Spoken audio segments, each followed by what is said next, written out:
everyone, this is Debbie with Book and BuJo, where I talk about all things books, bullet journals, and stationery. Today is my March wrap-up. You've probably already seen that I did a mid-month check-in in March where I pretty much had already read the majority of my TBR.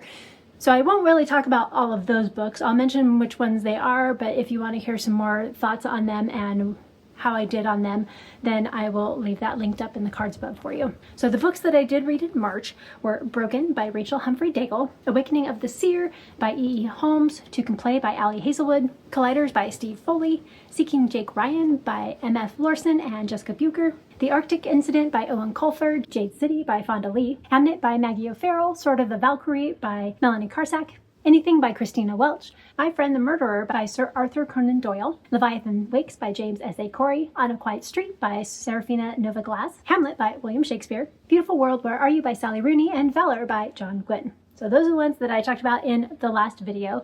So now the new ones. Yes, I've read a lot in March, which feels really good because I didn't read very much in February and I really had to push myself to read what I did read, just because I had no energy and just wanted to lay around and do nothing. So for March, I am feeling much better and I am just like killing it with reading. So here's the rest of the books that I've read in March. I did finish The Magic Mountain by Thomas Mann, and this one was a very large book and a classic. So it did take me a while. I did start it in January, but I read the majority, I think maybe 100 pages between January and February, and the other like 600, almost 700 pages I did read in March. It's about a gentleman who goes to visit his cousin in Switzerland, and they are kind of in a ritzy place for those who want to work on their mental health.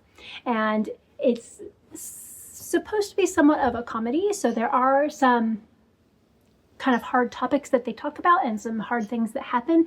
Thomas Mann writes in a way that it doesn't take itself too seriously, and it kind of moves on from anything that's super sad or kind of like, almost triggering, but then moves on quickly, so it's not necessarily. And I think it was very well written. It's, I mean, a lot of it over my head. It was a little much at certain times that I just like, I'm not quite sure what's going on. And then there was like almost a chat, like a few pages that were completely in French and no translation. I mean, honestly, I kind of hit the fast forward 15-second button until I got through that section because I don't speak French. But you can go online and find the English translation for that French section. If you want to do that, you can. There are much more amazing people, much smarter than me, that can tell you more about this book in depth. But for me, it was interesting. So you have people that have maybe some mental health issues, and they are kind of it's kind of a nice place, you know. You can go skiing. There's, you know, it's in Switzerland, it's beautiful, and everyone there is, for the most part, very friendly. Some a little more arrogant or cocky, I guess you could say, set in their opinions. And I did enjoy it. I'd probably give it 4 stars, just because the writing was done really well. The characters were very interesting, and the interactions between them were all very intriguing. You kind of wanted to know what was going to happen next in the next chapter. It was a little long for me. I think it could have been shortened quite a bit, but then again, you may have lost some of the nuances that were throughout the whole book by doing that if you did cut some of the pages. So 4 stars. I enjoyed it. And that was for the Game of Tomes Book Club by Carolyn Marie Reads. Next, I did read The Library of Lost Things by Laura Taylor Namey, and I read that for Buzzwordathon, so thing in the title and books on the cover. And I love that. I just thought that was so good. Such an interesting book. And I think I actually may have talked about that in the last video, so we'll move on. But yeah, 4.5 stars on that one. And then I finished How to Keep House While Drowning. I loved this book. So I think some of it would probably be redundant to some people, and others might find it a little too simplistic, but I loved it. It gave me validation for all of the things that I do when cleaning house or not cleaning house. But I liked that it gave you like small little steps and incentives to get some things done when you have no energy, when you just can't take one more thing on your plate and you feel like you're drowning. And it gives you the okay to, no, I'm not going to do laundry today. I'm going to do it tomorrow, or I'm going to do it this weekend. I'm going to wait and I'm going to take care of myself so that I can take care of my family when I'm just overwhelmed and there's too much going on. And it's okay to leave the dishes in the sink overnight and do them the next day. That's okay. It's okay if you don't fold your laundry and you just throw it in your drawer. It's fine. Like, do you really need to have non-wrinkled pajamas? Does it matter? Just throw them in your drawer and move on and use that time for something else. So I did like some of those little tips and tricks that she gave, and it helps to lessen some of the overwhelm of cleaning that you have to do around the house. Next, I finished Towers of Midnight by Robert Jordan and Brandon Sanderson, and I loved it. We're back to just the really good meat of the books. So there's still some little bits of here and there that are kind of a little bit slow and all of that, but I loved it. You get a little bit from all of the different characters. We get to see all of our favorite characters, and all of them are back. Some of them we may not like as much as we used to, but they're still there, and they're making it through. And I really enjoyed it. And then lastly, the book that I've completed in March is Before the Coffee Gets Cold. And I read that for Spring Into Reading Readathon with Completely Melanie. And I did enjoy that. I did get a little teary on the last story, I think it was the last one. But they were all really interesting. And I liked how each of them were kind of separate stories, but they all kind of interconnected a little bit as well with the staff at the cafe. So I did enjoy that. Because I was a little nervous going in because of short stories. But they all kind of interconnect, which is the way I like them. So like with The Witcher, I don't mind a full book of short stories of The Witcher because it's all about the same character.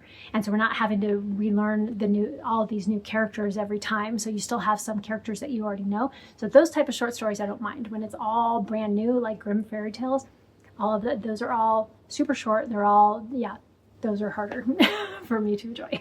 And then lastly, the two books I have left that I will finish by the end of March, and they will be complete, and that is The Will of the Many by James Islington. I'm not quite done with it yet, and I really enjoyed this one. It took me a little bit to get into it. I mean, not a lot, maybe, 8-10% of the way through before I was like really invested in it.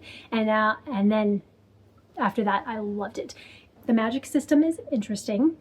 I really like the main character and kind of the aside main character. I like how James Islington wrote the characters and showing critical thinking skills and how to get through things and learning and growing and all of that. I thought that was really interesting. The political system is interesting as well, and you've got a lot of political intrigue as well as kind of, I want to say, almost like espionage type of things going on, like trying to go under the radar and take over another portion of the political factions and kind of trying to fly under the radar of others and things like that. It was very interesting. I liked it. And then lastly for March, I read The Metamorphosis by Ovid, and this one is for the Hardcore Literature Book Club. I think it was for February, and it just finished in March, so I'm glad I read it. And it was better than I thought it was going to be. So there's 15, it's separated out into like 15 different books, and they are kind of the tellings of the Roman gods and some of the different stories that we know and love back from the Greek and Roman times. And this is kind of Ovid's take on all of the different stories. And Ovid was inspired by Virgil, who wrote the Aeneid, and was kind of around the same time that Virgil was. And I definitely enjoyed it a lot more than I thought I was going to. And it was nice to kind of hear some familiar stories, learn a few new ones, and it was very good. I would definitely recommend it if you are into Greek and Roman mythology. All right, how did I do in my readathons? So I forgot to write my book clubs into my reading journal for March. Crazy. So I don't know if I even remember. So how to keep house while drowning. That was for the BuJo Buddies book club. Catch Up Book Club was Valor. I did finish that one. And then the Wellread Book Club with Carolyn Murray Reads. That was Hamlet, and I did read that one as well. And then the Magic Mountain for the Game of Tomes book club. Also Carolyn Murray Reads. And then Metamorphosis for the Hardcore Literature Book Club with Benjamin McAvoy. So I think I remembered all of them. Okay. Readalongs was Wheel of Time, Towers of Midnight with Got a Thing for Things. Got all those done. So let's see. Buzzwordathon. These are the year-long ones. So we had to have thing in the title and or book on the cover, depending if you're going with the title or the covers or combining them. And I read The Library of Lost Things by Laura Taylor Namey. Finished that one. For TBR Knockout with Completely Melanie, we had to read a book with either women's issues or one with a strong female lead. I read Awakening of the Seer, which is the third book in the Gateway Tracker series by E. Holmes, but I also could have read Sword of a Valkyrie by Melanie Karsak, the second book in the Vinland of Valhalla series. Both of those would work. For Goobrathon, I had Daffodil, and that was to read a book with cover change or a book that was republished, and I read Jade City by Fonda Lee, first book in the Greenbone saga. And then for Aeldia, Ariel had to enjoy solitude and read a priority TBR book, and that was The Arctic Incident by Owen Colfer. And then for Karasu, he had to bring his wand and read a book under 250 pages, and that was Broken by Rachel Humphrey Daigle. And that was the fourth book in the Fated Saga. Oh, and also for Goobrathon, they do have 2 prompts. I did do the other one, Jonquil, a random pick, and I used my TBR jar pick for My Friend the Murderer by Sir Arthur Conan Doyle. Sufferathon, with Pages with Page, I had to read a book you don't want to read, and I read Hamlet by William Shakespeare.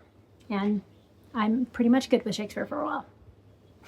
I think I've read 2 1 year, and I took a year off, and then 2 1 year, took a year off. So I think that's probably a good way to go about it. And then for the Irish Readathon with Leanne Rose and Words of Clover, you had to read a book with green on the cover. Now this one isn't Irish, but it does have green on the cover, and that was Jade City by Fonda Lee. And then read a Irish book that has won an award, and I read 2 of them. One of them was Hamnet by Maggie O'Farrell, and the other was Beautiful World, Where Are You by Sally Rooney. And then lastly, an Irish book that fulfills a previous prompt from past years, and I picked a children's book, so it could be a YA middle grade children's book, and I read The Arctic Incident by Owen Colfer, the second book in the Artemis Fowl series. And then we have the Keymark Readathon, and for this year it's March Mavericks, and I am on Team Tome Raiders.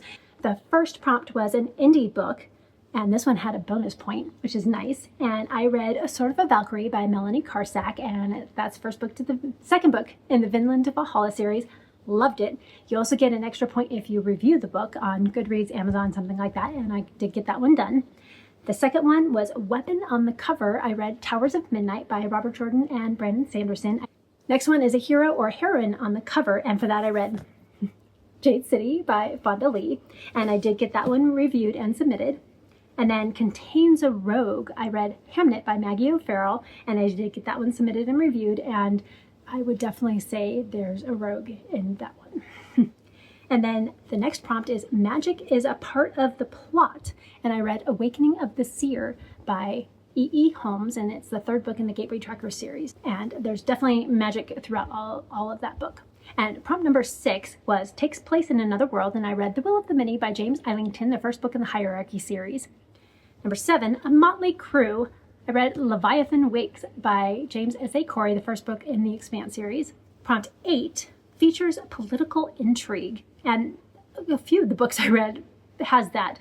I chose Valor, the second book in the Faithful and the Fallen series by John Gwynne. The 9th prompt was A Found Family, and none of the fantasy books I read, or sci-fi, really had a found family. I mean, you can kind of say Leviathan Wakes, but I use that for Motley Crew, and I didn't really have any other that kind of fit those two, so I ended up not doing anything for prompt number 9. But prompt number 10 was Animal Companion, and I read Colliders by Steve Foley, and this was a little bit of a stretch. I mean, there is an animal companion in there. He has a golden retriever and talks about it quite a bit, and it's in the book, but it's not as prevalent in the book as it probably should be, but I counted it.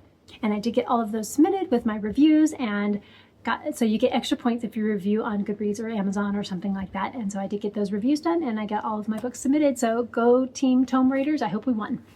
And then we had Realmathon by Covers with Cassidy. I was at Team Ravens, and I did get all of my books submitted. Some were defending prompts and some were attacking prompts. I forgot to look to see if we won or not, so hopefully we did well. And then lastly, I had Spring into Reading Readathon with Completely Melanie, and we had a bingo board. And I still need to print one more book cover, but I got everything on there. So the first prompt was Spring Cleaning. Read a book that has been collecting dust on your TBR. And I read The Will of the Many by James Islington, because that has definitely been on my TBR for a while, ever since it came out. Prompt number 2 was A New Beginning. Read the first book in a series, and I read Leviathan Wakes by James S.A. Corey, first book in the Expanse series. And really, I could have done either way for both of those. They could both work for both prompts. And then 3, Wet T-shirt Contest. Read a smutty book. I didn't think I was actually going to read one. This was low on the spice It was maybe one, maybe two chili peppers on there, so not too bad. About as much as I can handle. And that was Two Can Play by Ellie Hazelwood. And then we have number 4 on the first line, and that was Road Trip, listen to an audiobook. And I listened to a lot of audiobooks in March, but I put My Friend the Murderer by Sir Arthur Conan Doyle. And then the last one on the first row is Let It Shine, read a cozy book you think will make you happy. And I read Seeking Jake Ryan by Emma Florson and Jessica Bucher. Row number 2, first prompt is Holy Festival of Colors, a book with many colors on the cover or written by an Indian author. And for this one, I kept thinking like really bright colors because I know for the festival it's a lot of really bright like neon colors. But Beautiful World, Where Are You by Sally Rooney has the rainbow of colors. They're just more muted, so I did use that. Next, Spring Fashion, read a book with a beautiful cover. And for that I chose Hamnet by Maggie O'Farrell. Rewind, read a past Season-a-thon group book or author. And for that I read Two Can Play by Ellie Hazelwood. And of course you can double up, triple up on this bingo board. And Ellie Hazelwood has been an author in the past for the group book, so I read from her. And I did enjoy that one. Next, April Showers. Read a book you think will make you sad. And I didn't think I would have any, but I read Anything by Christina Welsh, and that one actually did make me tear up a little bit. It was very good. And then last on that row, Luck of the Irish. Read a book with green on the cover. Jade City by Fonda Lee. Next was a self-care prompt. Take a day for yourself. And I did. I read and I relaxed. I did some dry brushing and lotioned up and all of that good stuff that you need to do all the time. And it was just a very nice day. Spring forward, read the next book in a series, The Arctic Incident, the second book in the Artemis Fowl series by Owen Colfer. And the middle square, free space usually, is to read the group book. And I read On a Quiet Street by Serafina Nova Glass. Spring forward, read the next book in a series. And for that I read A Sword of a Valkyrie by Melanie Karsak, the second book in the Vinland to Valhalla series. Love is in the Air, read a romance or a book centered around friendship. And for this one, there's a few I could have chosen. I went with The Library of Lost Things by Laura Taylor Naney. Over the Rainbow, read a classic or a retelling. And for that I read Hamlet by William Shakespeare. Spring break, read a YA or a new adult book. And for that I read Broken by Rachel Humphrey Daigle, the fourth book in the Fated Saga. Refresh your TBR. Get yourself a new book. And this could be treat yourself, so buy a book, you can borrow a book, you can get one from the library, something like that. And for that, I used my NetGalley book, Colliders by Steve Foley. Aquamarine, read a book with water on the cover. How to Keep House While Drowning. Women's March, read a book featuring a strong female protagonist. And for that, there's quite a few I could have read. But I went with Awakening of the Seer by E.E. Holmes, and that is the third book in the Gateway Trackers series. Cherry Blossoms, read a book by a Japanese or Japanese-American author, and for that I read Before the Coffee Gets Cold. Aries, read a book with fire on the cover, and for that I read Towers of Midnight by Robert Jordan and Brandon Sanderson, specifically this cover. So I had the cover with the sword on it from the library, but the audiobook version I listened to had this cover on it, so that was nice. I got to have both. Tiptoe Through the Tulips. Read a book with flowers on the cover. And for that I read Hamnet by Maggie O'Farrell. March Madness. Read a book with a sport in it. Now, I didn't think I was going to be able to find one for this, but Valor by John Gwynne, second book in the Faithful and the Fallen series, has kind of a gladiator ring kind of thing going on. So that is a sport. And then Tiny Umbrellas. Drink your favorite beverage. And for that I drank Reed's ginger beer. So good. One of my favorites. So I completed my March TBR and I completed all the readathons. So that was awesome because you only had to read like at least 2 books for most of them and just one bingo for the spring into reading. And I completed all of those. So that was very exciting. I was very happy to be able to do that and to kind of find my groove in reading again. It was great. So thank you so much for joining me today, and I would love to know how you did in your TBR for March. Did you finish? Did you at least get one book in? That would be nice. Did you do a little mood reading? And if you took part in any of the readathons that I did, which ones did you do and how did you do in those? I would love to find out. If you made it this far in the video, leave some type of green emoji in the comments to let me know that you're here. And until next time, keep reading. Bye!